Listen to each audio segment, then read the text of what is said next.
Super. দোকানে তো স্বাদ বেশি। পুরান ঢাকার বাবুর্চি স্টাইলে ঝরঝরে পারফেক্ট তেহারি। আসসালামু আলাইকুম, কেমন আছেন সবাই? আশা করছি ভালো আছেন। আমরা আল্লাহর মতো খুব ভালো আছি। তো তেহারি রান্নার জন্য আমাদের প্রয়োজন হচ্ছে গোস্ত। তো আমি এখানে নিয়ে নিলাম 1 কেজি পরিমাণে গরুর গোস্ত। আর সাইজটা দেখুন আমি এরকম করে নিয়েছি, মানে তেহারি শেপ করে নিয়েছি।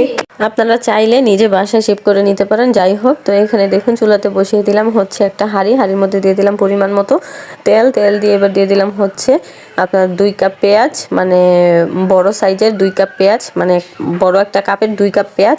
তো পেঁয়াজটাকে হচ্ছে খুব সুন্দর করে লাল লাল করে ব্রাউন করে আপনার ভেজে নিব, মানে বেরেস্তা করে নিব। তো এই তো আমার বেরেস্তাটা হয়ে গেছে। এবার হচ্ছে বেরেস্তাটাকে নামিয়ে রাখছি। আর দেখুন আমি মানে যতটুকু বেরেস্তা করে নিয়েছি পুরোটাই হচ্ছে আমি দেখুন উঠিয়ে রাখতেছি, মানে বেশিরভাগই উঠিয়ে রাখতেছি, মানে অল্প একটু আমি কড়াইতে রেখে দিলাম। তো যাই হোক, এদিক দিয়ে দেখুন আপনার ছোট চামচের মানে চা চামচের 2 চামচ চিনি হচ্ছে আমি বেরেস্তার মধ্যে দিয়ে দিলাম। এতে হচ্ছে আপনার কি হবে, বেরেস্তাটা একদম কুরকুরে থাকবে, মানে মোচমোচা থাকবে। আর বেরেস্তাটা হচ্ছে চুলার নিচে রাখবেন, এতে খুব ভালো থাকবে। তো এই দিক দিয়ে হচ্ছে দিয়ে দিলাম হচ্ছে পরিমাণে কিছুটা আদা রসুন পেস্ট, মানে একসাথে আদা রসুন পেস্ট করা, ওইখান থেকে দিয়ে দিলাম পরিমাণ মতো আদা রসুন। এরপর দিয়ে দিলাম হচ্ছে লবণ আর হচ্ছে জিরা গরম মশলা বাটা, আর দিয়ে দিলাম হচ্ছে আপনার কি বলে মরিচ, গুঁড়া মরিচ যেটা, ওইটা দিয়ে দিলাম। তো আমি এখানে 2 চামচ গুঁড়া মরিচ দিয়েছি। এবার হচ্ছে মশলাটাকে খুব ভালো করে কষিয়ে নিব। তো আপনারা ভালো করে খেয়াল করলে দেখবেন আমি মশলাটার মধ্যে কোনো পানি ইউজ করিনি, মানে এটা হচ্ছে আমার নানি দাদিদের একটা টেকনিক, আপনারা চাইলে এটা ফলো করতে পারেন। তো আপনার মশলার মধ্যে পানি না দিয়ে এটাকে খুব ভালো করে কষিয়ে নিব, যেন মশলাটা একদম ভাজা ভাজা হয়ে যায়। ভাজা ভাজা হয়ে গেলে দিয়ে দেবো গরুর গোস্তটা দিয়ে এবার হচ্ছে রেখে দিব। দেখুন ঢাকার পর কতটা পরিমাণে পানি বের হয়েছে। পানিটা যখন শুকিয়ে আসবে তখন দিয়ে আপনার এখানে দিয়ে দিব গরম পানি। এই তো দেখুন আমি এই পরিমাণে গরম পানি দিয়েছি। গরম পানিটা যখন বলক চলে আসবে তখন দিয়ে দিব হচ্ছে আপনার অর্ধেকটা বিরিয়ানির মশলা আর হচ্ছে কিছুটা পরিমাণে কাঁচামরিচ, মানে এটা দিয়েছি হচ্ছে ঝালের জন্য। আর দেখুন কি পরিমাণে ধোয়ার জন্য রান্নাই করা যাচ্ছে না। তো যাই হোক, এই তো আমার ঝোলটা শুকিয়ে এসেছে। আর চুলার আঁচটা হচ্ছে মিডিয়াম টু লো হিটে করে রান্না করবেন, এতে হচ্ছে গোস্তটা একদম নরম হয়ে যাবে, মানে খেতে অসম্ভব মজা হবে। আর এই তো দেখুন কালারটা কি সুন্দর হয়েছে। তো আমি এখানে হচ্ছে কিছুটা পরিমাণে দুধ দিয়ে আবারও সুন্দর করে মানে নেড়ে চেড়ে নিয়েছি। আর দেখুন দুধটা সুন্দরভাবে শুকিয়ে এসেছে। দুধটা যখন শুকিয়ে আসবে দেখুন কালারটা কি পরিমাণে সুন্দর হয়েছে, গোস্তটাও একদম মানে গলে গেছে।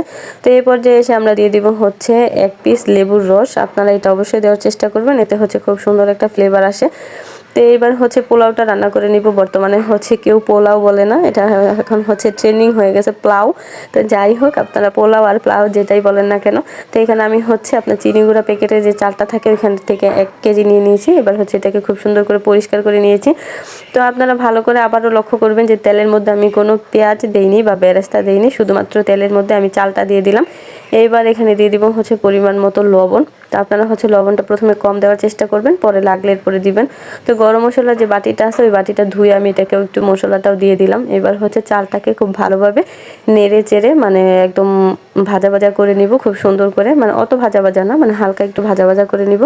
এইখান দিয়ে দেখুন আমি হচ্ছে আপনার পানি রেডি করে নিয়েছি। আপনার যেহেতু আমার এখানে 1 কেজি চাল, তো আমি যে পট দিয়ে চাল মেপে নিয়েছি ধরেন 3.5 পট চাল, তো আমি এখানে হচ্ছে 7 পট পানি দিয়েছি। মানে আপনি যদি 1 পট চাল নেন তাহলে এখানে দিয়ে দিবেন 2 কাপ পানি, মানে চালের ডাবল পানি।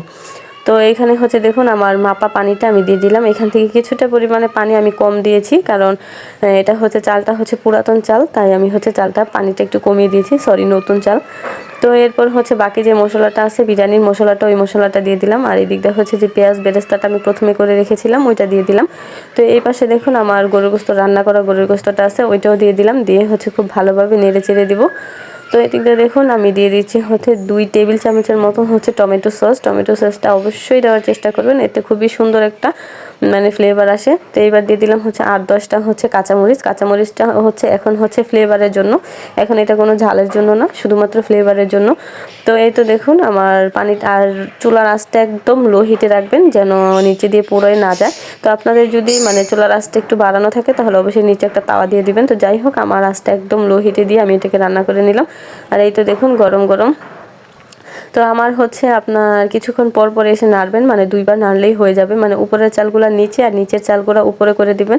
এতে হচ্ছে 2 দিক দিয়ে সমান পরিমাণে মানে চালটা সেদ্ধ হবে, একদম পারফেক্টলি ভাবে কুক হবে। আর দেখুন আমার বিরিয়ানিটা কি সুন্দর একদম ঝরঝরে হয়েছে।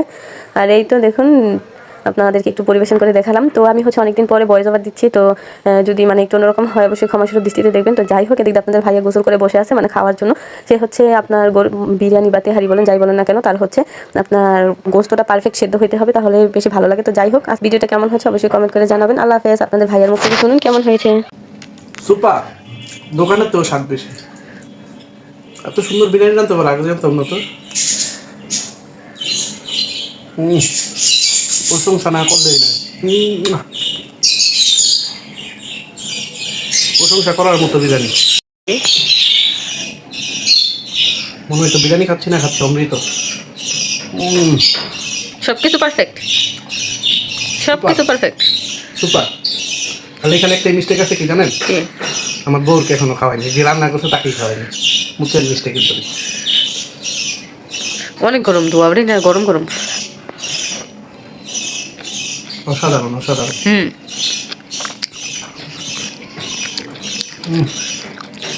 মনে হয় তো বিরিয়ানি চাবাচ্ছি না, অমৃত চাবাচ্ছি।